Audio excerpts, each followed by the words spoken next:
হজরত আলী ইবনে আবি তালিব রাদিয়াল্লাহু আনহু এমন একজন মানুষ যিনি রমজান মাসে নিজের ঘরে খাবার না রেখেও দরিদ্রনের হাতে দান করতেন, যিনি রাতের অন্ধকারে খাবারের বোঝা কাঁধে নিয়ে বের হতেন যাতে কেউ বুঝতে না পারে কে দান করছে।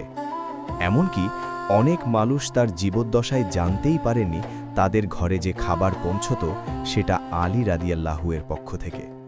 কিন্তু প্রশ্ন হল, রমজান এলেই কেন তার জীবন এত বদলে যেত? কি ছিল তার দানের রহস্য? চলুন শুরু করি। রমজান মাস শুরু হলেই মদিনার পরিবেশ বদলে যেত। দিনে রোজার নীরবতা, রাতে ইবাদতের আলো, পুরো শহর যেন আল্লাহর রহমতে ভরে উঠত। এই সময়টাতেই হজরত আলী রাদিয়াল্লাহু নিজের জীবনে বিশেষ এক নিয়ম চালু করতেন। তিনি ভাবতেন, এই মাস আল্লাহর, এই মাসে সবচেয়ে বেশি দান করা উচিত। কিন্তু তার নিজের অবস্থা কি খুব ভালো ছিল? না, তিনি কোনো ধনী শাসক ছিলেন না তখন। অনেক সময় তাকে শ্রমিকের মতো কাজ করতে হতো। কূপ থেকে পানি তোলা, খেজুর বাগানে কাজ করা, মানুষের জন্য পরিশ্রম করা। দিন শেষে যে সামান্য মজুরি পেতেন সেটাই ছিল তার আয়। কিন্তু আশ্চর্যের বিষয় হল, তিনি সেই আয়ের বড় অংশ নিজের পরিবারের জন্য রাখতেন না। রমজানের সময় তিনি পরিকল্পনা করতেন, আজ কতজন গরিবকে খাওয়ানো যাবে। একদিন তার স্ত্রী হজরত ফাতিমা রাদিয়াল্লাহু অবাক হয়ে জিজ্ঞেস করলেন, আপনি সারাদিন কষ্ট করেন, তারপরে যা পান সেটাও দান করে দেন, আমাদের নিজের জন্য কিছু রাখেন না কেন? আলী রাদিয়াল্লাহু মৃদু হাসলেন। তিনি বললেন, ফাতেমা, আমরা যদি আল্লাহর জন্য দেই তাহলে আল্লাহ কি আমাদের ছেড়ে দিবেন? এই কথার মধ্যে ছিল তার ঈমানের শক্তি। তিনি দানকে ক্ষতি মনে করতেন না, বরং লাভ মনে করতেন। রমজানের দিনগুলোতে তার একটি বিশেষ অভ্যাস ছিল। দিনে তিনি কাজ করতেন, সন্ধ্যার পর বাজার থেকে কিছু খাবার কিনতেন, আটা, খেজুর, কখনো রুটি। তারপর রাত গভীর হলে মানুষ যখন ঘুমিয়ে পড়ত, তিনি নিঃশব্দে বের হয়ে যেতেন। কারণ তিনি চাইতেন না কেউ জানুক তিনি দান করছেন। তিনি বিশ্বাস করতেন গোপন দান সবচেয়ে মূল্যবান। এক রাতে তিনি খাবারের বোঝা কাঁধে নিয়ে মদিনার এক দরিদ্র এলাকার দিকে গেলেন। একটি ছোট ঘরের দরজার সামনে দাঁড়ালেন। ভেতর থেকে শিশুদের কান্নার শব্দ আসছিল। তিনি বুঝলেন তারা ক্ষুধার্ত। ধীরে খাবার রেখে দরজায় টোকা দিলেন, তারপর দ্রুত সরে গেলেন। ভেতরের মানুষ দরজা খুলে দেখল খাবার, কিন্তু কে দিল? কেউ নেই। এইভাবে এক রাত, 2 রাত, 3 রাত, মাসের পর মাস চলতে থাকল। মানুষ শুধু জানত অন্ধকারে একজন রহস্যময়ী দাতা আসে, কিন্তু কে সেটা কেউ জানত না। রমজান মাসে তার দানের আরেকটি দিক ছিল। তিনি শুধু খাবার দিতেন না, মানুষের কষ্ট খুঁজে বের করতেন। তিনি এতিমদের মাথায় হাত বুলাতেন, বিধবাদের খোঁজ নিতেন, গরিবদের ঘরে বসে তাদের কথা শুনতেন। কারণ তিনি জানতেন দান শুধু টাকা নয়, দান হলো ভালোবাসা। রমজানের রাতগুলোতে যখন সবাই ইফতার করে বিশ্রাম নিত, তখন আলী রাদিয়াল্লাহু আবার বের হতেন। কারণ তার কাছে রমজান মানে ছিল নিজের জন্য কম, অন্যদের জন্য বেশি।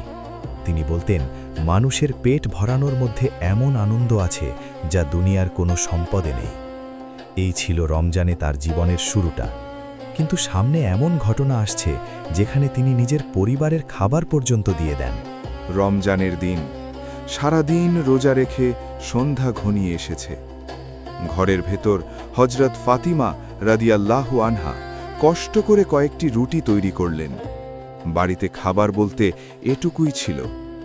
বাচ্চারা ক্ষুধায় অপেক্ষা করছে, ইফতারের সময় হবে। ঠিক তখন দরজায় কড়া নাড়ার শব্দ। টক টক টক। আলী রাদিয়াল্লাহু আনহু দরজা খুললেন। দেখলেন এক দরিদ্র মানুষ দাঁড়িয়ে আছে, চোখে ক্লান্তি, মুখে ক্ষুধার ছাপ। লোকটি বলল, আমি খুব ক্ষুধার্ত, আমাকে এক মুঠো খাবার দিন। এটাই ছিল তাদের পরিবারের একমাত্র খাবার। কিন্তু আলী রাদিয়াল্লাহু আনহু দেরি করলেন না। তিনি ঘরে ফিরে এসে ফাতিমা রাদিয়াল্লাহু আনহাকে বললেন, আজ আমরা আমাদের খাবার এই মানুষটিকে দিয়ে দেব। ফাতিমা রাদিয়াল্লাহু আনহা অবাক হলেন না, কারণ তিনিও জানতেন আল্লাহর জন্য দেওয়া কখনো ক্ষতি নয়। তারা নিজেদের ইফতারের খাবার দরিদ্র মানুষটিকে দিয়ে দিলেন। সেই রাতে তারা নিজেরা প্রায় না খেয়েই থাকলেন। পরের দিন আবার রোজা, আবার কষ্ট, আবার সামান্য খাবার প্রস্তুত হলো ইফতারের জন্য। ঠিক তখন আবার দরজায় কড়া নাড়ল। দরজা খুলে দেখা গেল এবার এক এতিম শিশু। সে বলল, আমার খাবার নেই, আমি খুব ক্ষুধার্ত। আলী রাদিয়াল্লাহু আনহু আবার পরিবারের খাবার তাকে দিয়ে দিলেন। দ্বিতীয় দিনও তারা নিজেরা না খেয়েই থাকলেন। তৃতীয় দিন পরিস্থিতি আরও কঠিন।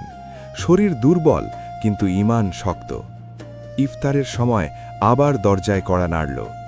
এবার একজন বন্দী। সে সাহায্য চাইল। আলী রাদিয়াল্লাহু আনহু আবারও দেরি করলেন না। তাদের শেষ খাবারটুকুও তাকে দিয়ে দিলেন। 3 দিন, টানা 3 দিন নিজেরা ক্ষুধার্ত থেকেও অন্যদের খাইয়েছেন। এই ঘটনার গুরুত্ব এত বেশি ছিল যে আল্লাহ তা কোরআনে উল্লেখ করেছেন। এই পরিবারের দানের প্রশংসা করে আয়াত নাজিল হয়, যেখানে বলা হয়েছে তারা আল্লাহর সন্তুষ্টির জন্য খাবার দেয়, কোনো প্রতিদান বা কৃতজ্ঞতা চায় না। এটা ছিল তাদের ইখলাসের প্রমাণ। রমজানের এই ঘটনা শুধু দান নয়, এটা ছিল ত্যাগের সর্বোচ্চ উদাহরণ। কারণ দান তখনই বড় হয় যখন নিজের প্রয়োজন থাকা সত্ত্বেও অন্যকে দেওয়া হয়। এই ঘটনার পর মদিনার মানুষ আরও বুঝতে পারল আলী রাদিয়াল্লাহু আনহু শুধু সাহসী যোদ্ধা নন, তিনি একজন অসাধারণ দানশীল মানুষ। কিন্তু তার জীবনের সবচেয়ে অবাক করা দানের রহস্য এখনও সামনে আসেনি। কারণ তিনি এমন দান করতেন যা কেউ জানতই না। সেটাই আমরা জানব পার্ট 2-তে।